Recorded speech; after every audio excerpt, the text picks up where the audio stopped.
Welcome to the intersection of technology, cybersecurity, and society. Welcome to ITSPmagazine Podcast Radio. You're about to listen to a new episode of Audio Signals. Get ready to take a journey into the known, the unknown, and everything in between. Recorded at no specific point in time nor space, ITSP Magazine's co-founders Marco Ciappelli and Sean Martin follow their passion and curiosity as they venture away from the intersection of technology, cybersecurity, and society to discover new stories worth being told. Knowledge is power, now more than ever.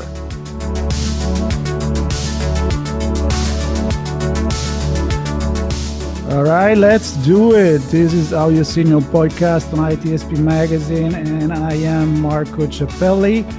You're watching the video because lately we're doing a lot of videos. You can see that with me. I got Ted and Ben. And if you listen to the audio, here they are. Ted Marco. Good. And Ben. Yeah, good to be here. Yeah, and this is the less prepared conversation. Not that I really prepare for podcast in general, but at least I read a couple of things. This is just a friendly conversation about podcasting. Either if you're doing it for the InfoSec community, or you're doing it for a book club, or you're doing it for goods, whatever you do. This is what does podcasting means for you. Mm-hmm. What does podcasting mean for our personal brand, our promotion, how we do good, how we connect with the community. And so this is number 4 of this series. And Ted and Ben are running Tech Done Different podcast on ITSP Magazine. A little bit of self-promotion here. And we're just going to have some fun. So Ted, let's start with you. A little introduction about yourself. I'm not going to read it. There's too much to read. So just give me a summary. Sure. Yeah. So I am a leader of ethical hackers, and we have a company called ISE that does helps companies who are looking to find vulnerabilities in their systems and make those systems better. So we do security testing and consulting, stuff like that. And then we also recently started a software company that helps with vendor risk management. And I wrote a book that sort of catalogs the things that we've seen companies get right and get wrong about how to do that properly. It's called Hackable. And for those of you watching, it's placed right over my shoulder, like the only book on the bookshelf. And I asked Ben to help me with this podcast. I don't know, a few months ago. I can't remember now, Ben, but yeah, we've been doing the show for about 2 years, I think, something like that. And then Ben joined us at ISE, and he's been awesome. Like from day one, I was like, I'm probably gonna have Ben join me on this show. So Ben, let's hear about you. Too kind. So I'm Ben. I'm the senior solutions consultant at ISA. I work with Ted and our clients. Usually I'm on the end of things where clients need to determine what kind of actual services they need. As you might expect in the security field, it's very difficult to actually figure out, especially when you're a decision maker, maybe not super technical, where you're actually going with this stuff. So I usually jump in there. I have not written a book. I have a chapter in a book somewhere. I have a background in IT and security management. And so I came to ISE last year, and I've done a number of media things. It was funny when I applied here, I saw one of the things they were looking for is they were looking for people with experience in media. And I took that to mean, people who create media. And so like I had done some TV interviews and radio things, and I'd written some blogs and other things, usually about compliance and security, et cetera. So that's what I thought they were looking for. And so it was kind of a nice fit when I came on board to do my job and start to create content here at ISE too, including the podcast, Tech Done Different. Sounds good. And I love the fact that Ted has been doing this for quite a while. And Ben, you just did, I don't know, maybe 3 episodes on your own and 1 or 2 with Ted, I think. Something like that. Yeah. Yeah. But you, I have to say, I'm very impressed because you sound really professional, and it sounds to me like you've been doing it for a very long time. So that's great. That's very kind of you to say. Yeah, no, absolutely. And I think this is, like I said, is a very open conversation about what podcasting means to you and to your company, to your brand, and everybody has his own brand, right? Sometimes attached to a company, sometimes it's attached to just yourself as a consultant, as a writer, as an actor, as an athlete, whatever. And I know, Ted, you brought like even athletes on your show. So I like how very eclectic you are. Let's start with you. So when you decided to have your own show, what did you envision? And after many episodes, is it your perspective changed a little bit about what podcasting means to you, or is this the same? I'm going to think about the second part to that question as I answer the first one. I'm going to be doing two things at once here. Yeah. So we started this show in the middle of the pandemic. And the reason that we really wanted to do this was to create a way to continue to foster those conversations and relationship building and meeting new people and getting exposed to new ideas, those things that happen just by nature of like going to conferences and like taking clients out to dinner. Like you just get exposed to new ways of thinking. And as everyone went into lockdown, I was like, okay, well, I can't do that anymore. And so what am I going to do? Just like be in my own thought bubble and, you know, the few people that maybe I interact with. And so it was a great way to continue to like trigger new thoughts. And I love that. And I think maybe I'm one of the few people who created a podcast, but I did not create this with the intent to do any branding around myself.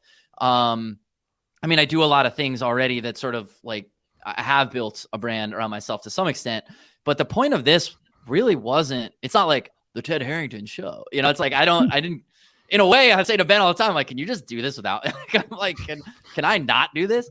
But really what I think the show is for in terms of like why we built it, like with the support of the backing of our company, was we wanted to foster these interesting discussions. We wanted to meet people that we're interested in and that we can learn from. And if we can do those things and we can help an audience think differently about an area that is overlapping interests is what we're interested in, then I know good things will happen. And so that's why when you look at the structure of the show, it might be surprising that some security people put together a show that isn't specifically about security at all. Like, because I wanted to get CTOs on the show, and I was worried if it was too focused on security, would a CTO be like, our PR people don't want me to do that. But can I get a CTO to come on and tell me about their leadership principle? Yeah, they definitely can do that. And so the second part of your question, what has changed? I think, well, the biggest change is I asked Ben to come do this. We're sort of playing with the format, and it was like, well, I posed it to Ben as a question, like, wouldn't it be cool if, and I can't remember what the exact question was, but whatever it was that he said in response to that, I was like, yes. And so that's how we have this format now, or like some I do myself, some Ben does himself, and some we do together. And I feel like each of those, I mean, that itself is thinking differently. And that it's like, how many podcasts are like that? And I think that's really fascinating. And I was excited to try to change up the format in that way. Yeah. And I agree with you. It's really not a good thing. That I advise that new host to don't corner yourself too much into a specific topic. Keep it broad, because time change, topic change, and also you change, like your passion change. And why not having a conversation? Because in the end, I am a big believer that people listen to you because of you and how you carry the conversation on many different topics. It's not just the topic itself. This said, Ben, how was it to just get in and on a moving train already, and kind of like, were you matching kind of what Ted was already doing? You thought, nah, I'm going to bring myself. Ted and I are, there's a lot we share in common, but ultimately we're very different people, and we talk with a different voice. We act differently. And I can't come into the podcast thinking I have to do things like Ted, because I can't be Ted and Ted can't be me. And, when my view of content in general is that, it's ultimately about the audience and what the audience is coming to hear. And if you're looking to reach a certain audience, you need to deliver them content that they feel good about. You said they're coming to, one little thing I guess I kind of disagree with you on, Marco, is you said the people are listening to the can't podcast disagree with for me. impossible. No, not allowed on this. No, you said the audience is coming for you. I really think they're coming to entertain themselves or to listen to something or to gain something. Maybe they like us, and that's great. I really want people to like us. But if they can like us all we want, if they don't feel like the nature of the conversation is interesting, if it's not enlightening them in some way or making their day better, then we kind of failed. True. My view has always been, and it doesn't really matter whether it was a blog or a webinar I did, or maybe a live panel or like a TV appearance or something. It's really, what's the message we're trying to deliver? Who are we trying to deliver it to? And so in that sense, coming into this thing a little bit blind, it was more about this show. This is who we're talking to. What is the audience going to gain the most? And that's all I'm going to focus on. I'm not going to worry about the history of things. I don't know what happened 80 episodes ago. No, that's a good approach. You gotta keep it. Ted was fumbling. That's what happened 80 episodes. Ted was figuring it out. Need a backup. That's the story. No, but I think you get excited in different way when you have somebody. I mean, I know, many times Sean and I, we have this dynamic. We've done, I don't even know how many podcasts that we kind of know what the other person is about to say. We make fun of each other. But then there are conversations that I'm happy to have by myself because I have my own, my own style. Sean has his own style. So, but there is the fun of doing it in both ways. Ted, what I want to go in with you, if you can tell me, as you said, you had so many different guests. You had speakers, you have athletes, you have people that didn't talk cybersecurity at all, different kind of technology. But the core has always been, what do you do different? How do you think outside of the box? I mean, you can translate the title in many different ways. So, yep. I don't know. I learn a lot every time I have a conversation. I feel like I come out of it understanding something in a different way. So what have you learned, and what have been maybe some moment of some conversation that you really, really enjoyed? There's one thing that I definitely do in these interviews is very selfish. And it is, I present a problem that I'm actively working on. And that's really fascinating to me because it's not just theory anymore. And when they answer in some way, and I'm like, well, hold on a second. I'm able to actually put my own problem into it. I don't always out that that's maybe a problem that I'm dealing with, but a lot of times that I do.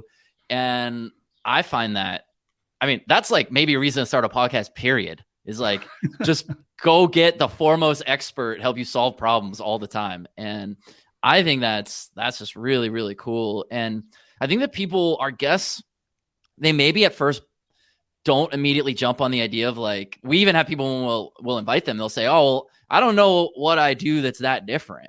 I don't know how I can think differently or help other people think differently. And Ben's really, really good at helping like talk that around to people. Not that he's like persuading them or anything. He's just like, well, hold on, here's why we think you do differently. And we don't even know the person yet. And we're able to list like 3 or 4 things we observe about them. Like, oh, maybe you're a minority in this type of, ethnic or gender minority or some other type of minority, or we've seen this thing that you do and that is different from what we've seen other people do.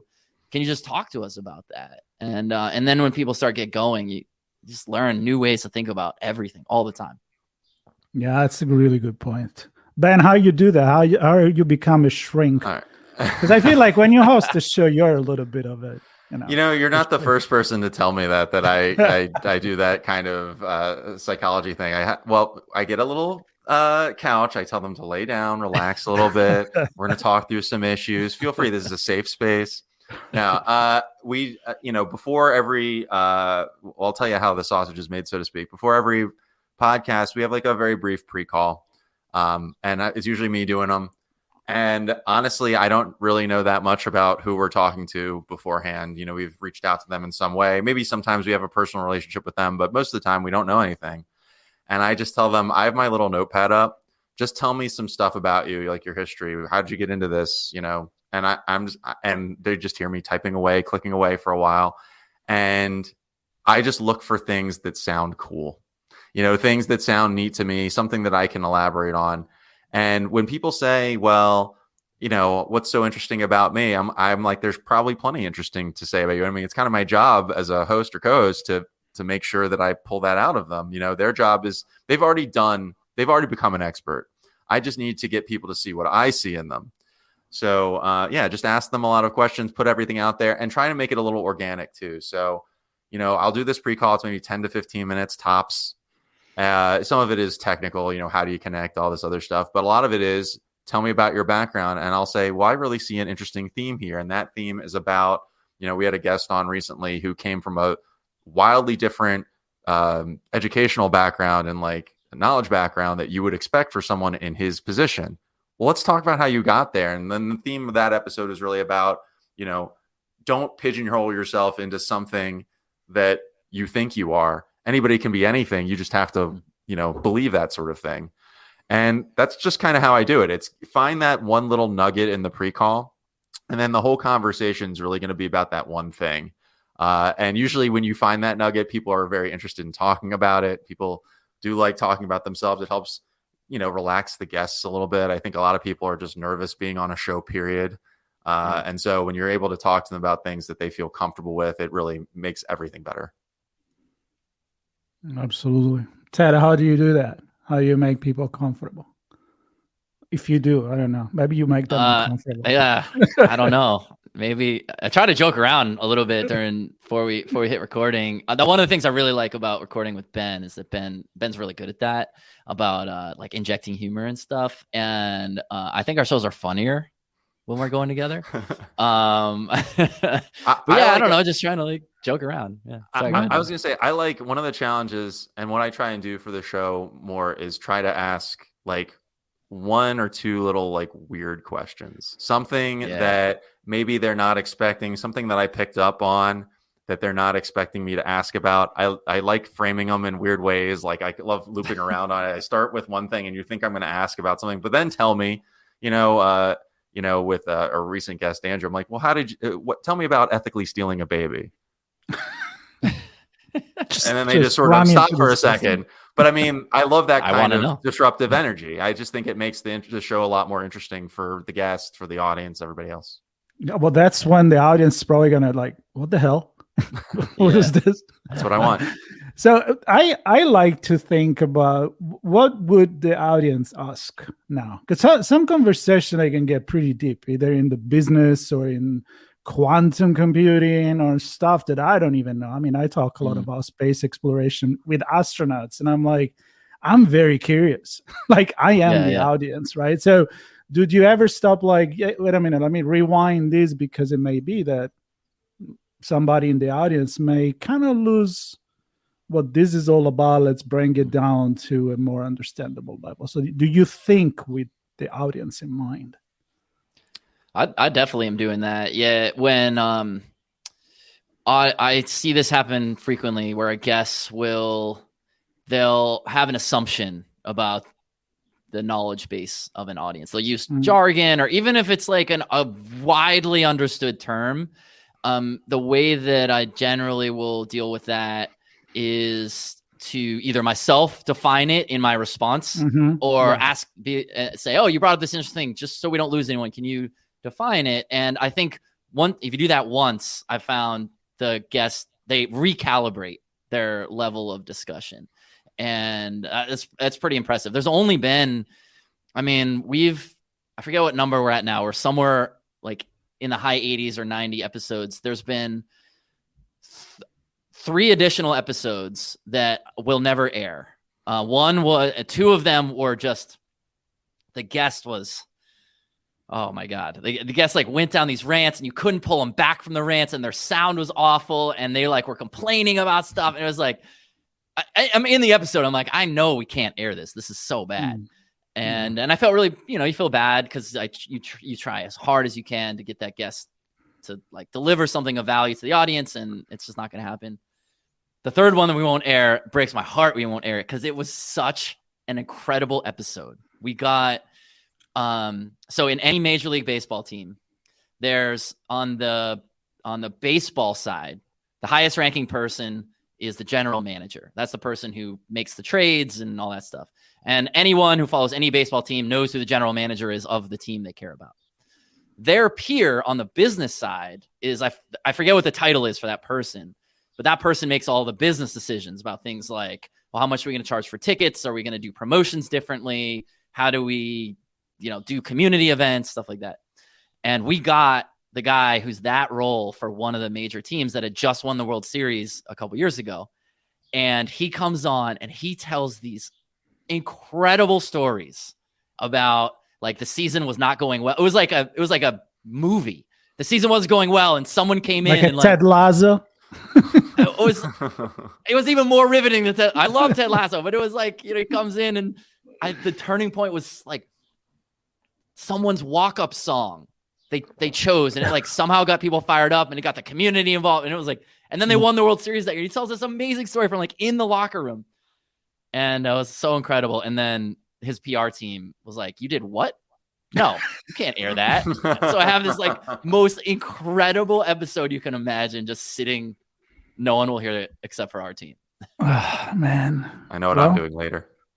You're still got that experience, so you're lucky you did that. For a moment, I thought you were going to tell me the story that happened actually too. I'm just going to shame Sean here. We were on a location, RSA conference. He makes jokes about that all the time. And we sit down with our friend actually at Casey Ellis, Buck Crowd. And it's on location recording. So we had this beautiful conversation. We had breakfast while we were talking. And Sean never hit play, never hit record. So we did it again the day after, thankfully, but there are these technical malfunction here and there. So in your case it went well. Everything went well, except PR said, you didn't ask us permission. No. Well, maybe you can keep it. Maybe one day you can get permission to air that. Never know. Maybe when he leaves and goes to a different team, we'll just be like, all right, no one's in trouble now. Exactly. Ben, you said something before when we were waiting for Ted and we were chatting around, like, let's say, my passion is for radio and media in general, even before podcasting. And then I said, podcasting you're not really reinventing anything. It's still like radio. And you said you had some opinion on that. So I'm curious to know what is you were thinking about. Yeah. So, the one really nice thing, and I was listening to another episode of this podcast, Audio Signals, and it sort of made me think about it, which is that when you're talking about things like podcasts, the rails are really removed. You don't really have somebody over your shoulder telling you this is what the message has to be. This is what the show has to be. This is how long it has to be, the level, the types of questions you're making, who you're making them to, the length of them, etc. It's my questions, it's my guest, it's all this other stuff. And there's something very liberating about that. And in the sense, and I would say this about user-generated content in general, whether it's a podcast or YouTube or a blog or something like that. And what I really like about it is it removes a lot of friction between the creator and the audience. You're able to say what you think or believe or your research or whatever it is, and you're delivering it directly to a person. If they want to reach out to you, they can find you, through LinkedIn or whatever it is, and then you can have a direct dialogue about that. And I find that to be very rewarding personally. When someone actually reads a blog or listens to a podcast that you have, and they said, "Oh, I really like this one point that you made or this thing that you mentioned," I find that very fulfilling. It means that some part of somebody's brain, they're thinking about something I said and it made a difference to them. I just find that great. And I think you can only do that in sort of this at least today, in this sort of user-generated content space like podcasts, where you can just put stuff out there, come up with an idea. You don't need to have super incredible technology in place. You can do this with basic laptops, webcams, and inexpensive USB microphones. And you can put something out there and maybe make a real connection with a lot of people. It's really true. It's more spontaneous. And I think that's also the reason why there are so many podcasts to start and so few that just last more than few episodes too. Yeah. Maybe we can talk about that. So it's easy But is it as easy that you can do it without any preparation, any strategy, any thinking? I mean, where do you draw the line between something that you will actually listen to, there is a touch of commitment, let's say, versus damn, this is really loose. I can only speak to my mindset with this, which is, and this is the thing that makes me feel like I'm doing this professionally. Whether this works for other people is something totally different. I like that little mix between the organic and the prepared. When I'm doing the pre-call, it's get a few little nuggets, make sure the audience feels comfortable with the guest feels comfortable with the recording, and then I usually write like 3 or 4 basic questions, things I know I want to hit in terms of the interview, and that's really it. Everything else really needs to derive from that. So I need to be reacting to what they say. I need to put myself in the position of the audience. What might the audience question the guest on based on what I just said or what they just said, and sort of go from there. I don't think it's a good idea just to connect and just do a random conversation without at least a little bit of agenda. But if you have too much of an agenda, if you're too rigid, it's going to come off as unnatural, unfriendly. It's going to feel like you're going through a quiz or some kind of exam or something like that. That's not really the vibe we're looking for. We're looking for people to have a fun conversation and talk about the things they're passionate about. To do that, I think you, as a host, doing a little bit of preparation to put your guest in that comfortable position really goes a long way. Totally. Ted, maybe you can add to this. And I know you actually, if I'm not wrong, you did a TED Talk, right? A while back? Mm-hmm. Yeah, I did. Yeah. I know that. I haven't done it, but I heard it's a lot of preparation. People think people just go on stage and they talk. There's actually a lot going on behind that. Yeah. So I would love your perspective about what Ben talked about, what we're talking about spontaneous, and also your experience, maybe how you compare this with a TED Talk, and maybe even with the writing of a book. I don't know. Maybe I'm throwing a lot of stuff at you. You pick what you want.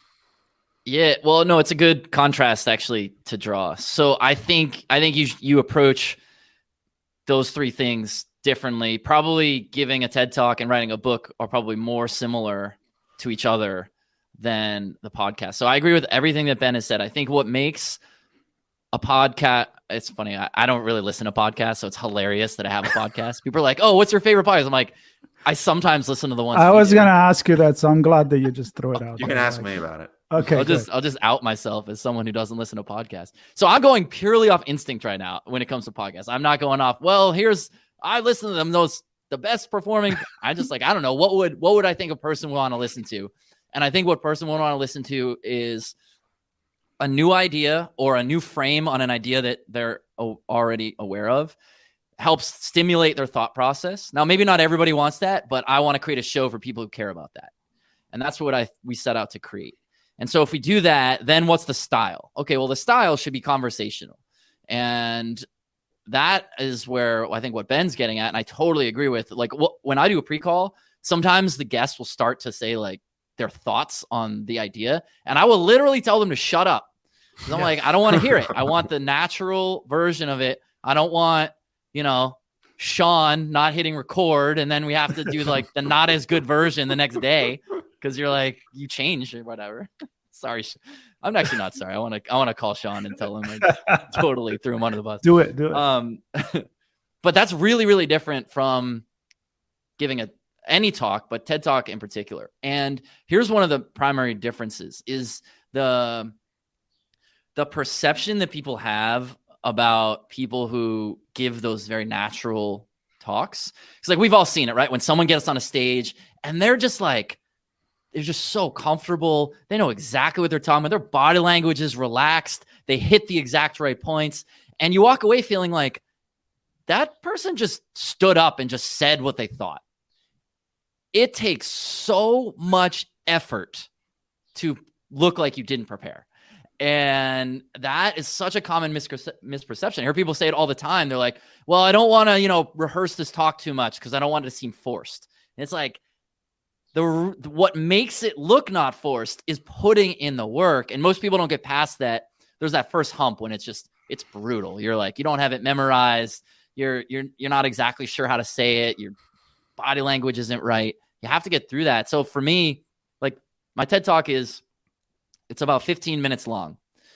And I rehearsed I stopped counting at a certain point, but my estimation is I probably rehearsed at least 100 hours for a 15-minute talk. And it's by the end, it was like, I'm doing this. It was just like again and again and again and again and again of the same thing. But what ends up happening is it becomes permanent in your memory. Like I could probably right now, I haven't given that talk in like 4 or 5 months. I could probably give 90% of it right now because it's so burned in my memory. And then you're like, you figure out your body language and inflection and, this would be a funnier way to like insert a pause or something. So to give a talk that feels natural, you need to rehearse the hell out of it. To have a conversation that's natural, like on a podcast, I think you need to actually be having a conversation. And those are two different things. Great point. Yeah. I was surprised when I heard that myself, how much people get trained on how you move, how you pause. And I was like, oh my God. Yeah. I was one of those thinking, yeah, I can do it. I'll go there and just talk my mind. I don't know. Yeah. And those 100 hours that I just mentioned, that was just for this one talk. That doesn't account for the years and years and years and years I've spent on stages building up to this point. Right. Yeah. So like those 15 minutes, that's probably tens of thousands of hours that went into that. If you think of it collectively as the level of effort that went into it. It's incredible. And still, you don't listen to a podcast. Great. You could at least say, I listen to your podcast. Whatever. I've listened to a few of your podcasts. Thank you. It's on the very short list of podcasts I've listened to. That's what made you decide it's not worth it to listen to a podcast. I listened to Marco's, not good. Ben, yours. You say you have some favorite podcast? Oh, geez. I mean, podcasts are basically how I get through my commutes, showers, etc. So my absolute favorite one is a goofy one called Doughboys, which is about chain restaurants. These two comedians go and visit chain restaurants and rank them. And it might not surprise you that it's very silly and not too critical of the restaurants in ways you might expect. They're not exactly handing out Michelin stars, but I really love that one. And I think part of the reason I like it, and I can't say I take a lot of lessons from it, but what I will say is that they act natural and they act like themselves, and they're very open about things, and they don't get too in their own heads. One thing you were talking to Ted about just now, which is like preparing for a talk. I think one thing I would say to anybody who's doing any kind of public speaking thing, whether it's a podcast that's pre-recorded or a live stream or a webinar or a TED Talk, is also not to get in your own head about something that you're doing at the time. If you say, or you flub a word or something like that, we want to be our worst critics. One of the reasons I listen to a lot of podcasts, you know what podcast I don't listen to is Tech Done Different when I'm hosting it, because I know if I listen to it, I'm going to beat myself up over things that probably don't matter. That, I should have inflected this word differently, or maybe I should have asked. There's always something you could have done different. There's always something you could have done better or whatever. But what makes you good at doing these things over and over and over and over is when you have the confidence to go in to say, I prepped, I know what I'm going to talk about. I know how I'm going to hold myself. No one's going to care if I make this one little mistake in the middle of it. That's what humans do. And then go from there.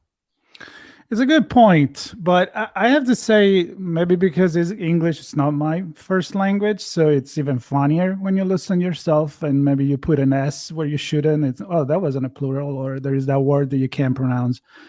But when you listen yourself, at least a few times, you can really get to maybe fix some really bad mistake, like the fillers and all of that. So I think there is a truth in between the two, but I do know about actors that they wouldn't even want to watch their own movies. I like to ask other people what they think. Okay. I like to ask other people for their feedback. And then, by the way, you take some of it, and some of it you don't take. No, you can't take it. You sort of listen to it, you take it in, you absorb it, and then you figure out, what am I going to take away from it? Yeah. Ted, let's talk a little bit before we wrap here about the community. You've always been really involved in the community. When we were talking just the other day about the upcoming IoT Village at RSA conference, but also you're one of the founder, of course, of this. And so there is a lot of podcasts in the community, in the cybersecurity InfoSec community. And I think it's a pretty tight community. It may be a little bit full of drama sometimes, but every family has that, right? So there is a lot of people that have a podcast, though. That's where I'm getting. I mean, what is your take on? I know you say you don't listen to many podcasts, but you know how active this community is. Maybe on a blog, maybe when we go on location. But having this thing about you've gone guest, I'm sure, a million times on different podcasts. So the meaning of this candid conversation that people get together and people listen, maybe for the community and for the awareness, who knows, of cybersecurity for people that are not in the community. So what's the question? Is it important? Is it valuable for the community itself and outside of the community? Or you think it's more of it's just another thing? We should do things different? I don't know. Yeah, I definitely think all these different podcasts are really valuable to the community. Obviously, this comes with the disclosure that I already outed myself that I do not really listen to many podcasts, including many that are in the security community. But I see what these other podcasters are doing. Mm-hmm. I see the types of conversations they're having, the way they're positioning the shows, who the shows are for. And I think these are all really wonderful things. And I can't necessarily say this about many industries because it's not like I've, personally been involved in many industries in my career. I've been in the security community for the last 11, but I can definitely say about this industry that community is absolutely the right word. Certainly it's not that everyone likes everyone else, but that's true of any community. But it does really feel like a group of people who generally share consensus about what it is that we're trying to achieve. Everyone's trying to get better. Everyone's trying to, help other people solve their problems in the community. And that's one of the things I love about it. Like, I love going to a place like DEF CON, which I think can be so intimidating to a lot of people because they're like, whoa, it's so technical. I don't know anything. Everyone seems to know everything and I don't. And you go there and it's like, if you stopped 10 people in the hallways at DEF CON, probably 7 of those people would go out of their way to help you. And the 8th would maybe not as excited, but they would still help you. And the other 2, like, whatever, they're jerks. There's jerks in every industry. I think that would be a pretty high return rate of people who would be very excited to help. And I think that's just a beautiful thing. Yeah. And that's why I connected that. And I was blabbing about the question, but the fact that, with the village, you are in touch with the community in person. But I do feel like the extension of having this conversation going on podcast after, and sometimes they're about diversity and inclusion, and sometimes they're about filling the gap in the industry from a hiring perspective. So I think they're doing a lot. It's not just about talking about, listen how good I am at this and what I do. So I think there's a really big element of this too that's unique in some ways to like tech and cybersecurity podcasts and other content creation, which is that one of the things I say all the time is that this is an industry of change. Things are evolving constantly. Particularly in the field of security, it's hard to find that single expert. I say hard. It's pretty much impossible to find that single expert, somebody who has a knowledge of all aspects of security and can protect you from everything. And when these dialogues happen, whether they're in the form of podcasts or well-written papers or research or whatever it is, you're really just demystifying things for people who really need these messages. A lot of people who are responsible for technology success or security success, or whatever it is, they have limited resources to get it. The information out there can be very, very confusing.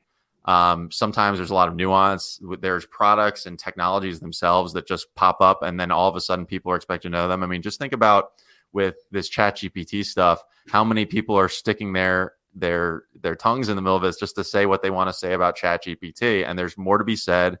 And there's probably people who think they're experts who probably aren't such experts, and people who probably could spend a little bit more time learning about this. But I actually think it's really important that all of these content creators exist, because if you don't have this sort of community that exists to go through this stuff, I don't think we're ever going to really understand how we can better implement these products and technologies as they arise.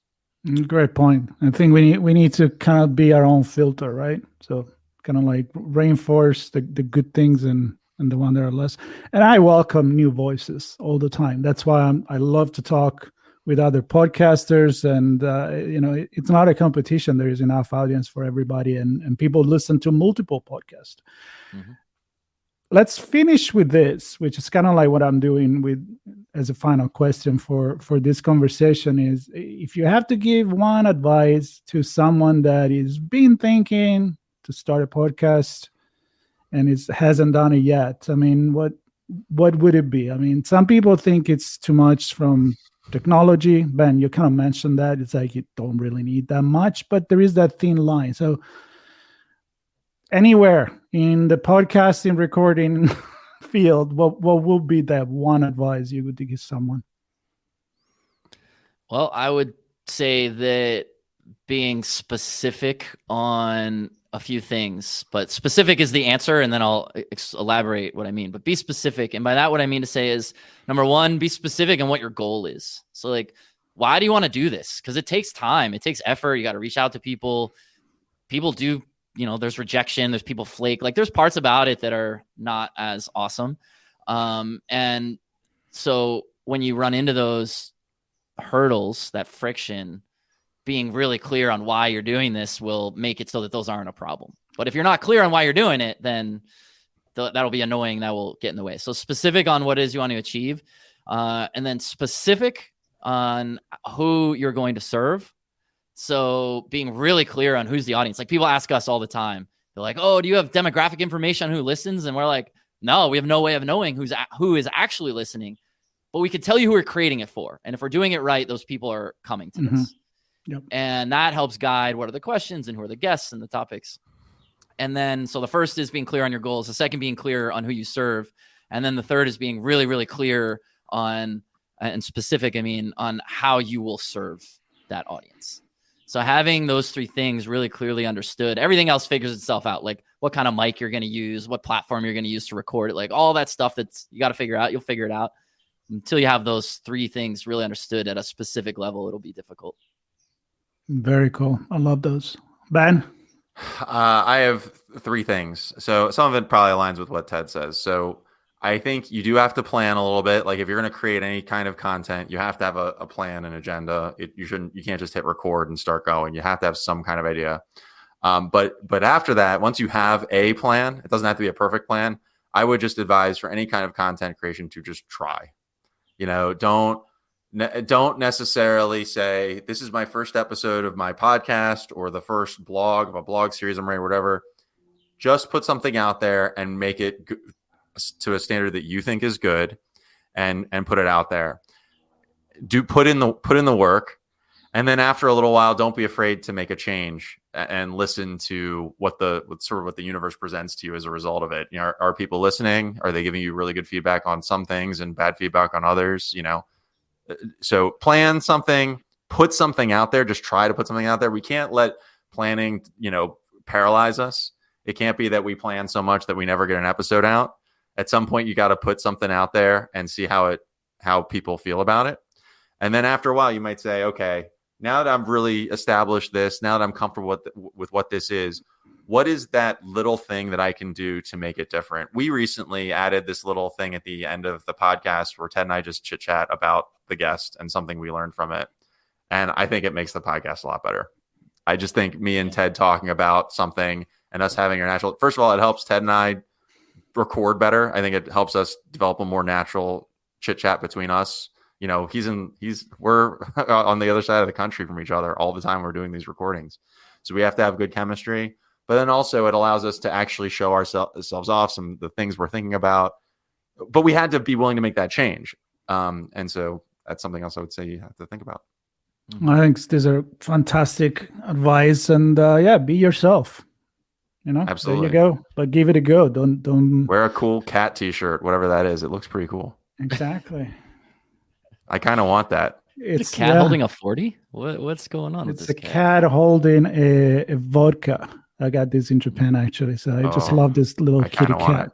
Yeah, Yeah, well, I kind of need that. we'll get it. We'll find it. Anyway, this was fun. This was a lot of information. I think, again, I don't have a plan, especially for this one. I normally agree with you, Ben and Ted, at least those 3 to 5 bullet points, and then you can build a conversation around that. When I do this one about conversation about podcasting, I'm really confident because I'm actually having podcast hosts on the show. I'm confident they're going to talk.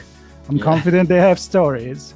And I'm confident I'm going to have some good time and actually learning something. So I hope everybody listening right now is going to appreciate it. Maybe check out Tech Done Different with Ted and Ben. And hit subscribe on Audio Signal Podcast, on ITSP, and on the Tech Done Different podcast, and on YouTube. We're not much to look at, but we're going to have the video there as well if you just listen to the audio and you want to see what we look like. This said, guys, thank you so much. I really appreciate having you on. Thanks, Marco. Yeah, thanks for having us. All right. Take care, everybody. See you next time. Bye. We hope you enjoyed this episode of Audio Signals. If you learned something new and this podcast made you think, then share ITSPmagazine.com with your friends, family, and colleagues. If you represent a company and wish to associate your brand with our conversations, sponsor one or more of our podcast channels. We hope you will come back for more stories and follow us on our journey. You can always find us at the intersection of technology, cybersecurity, and society, and some even beyond that.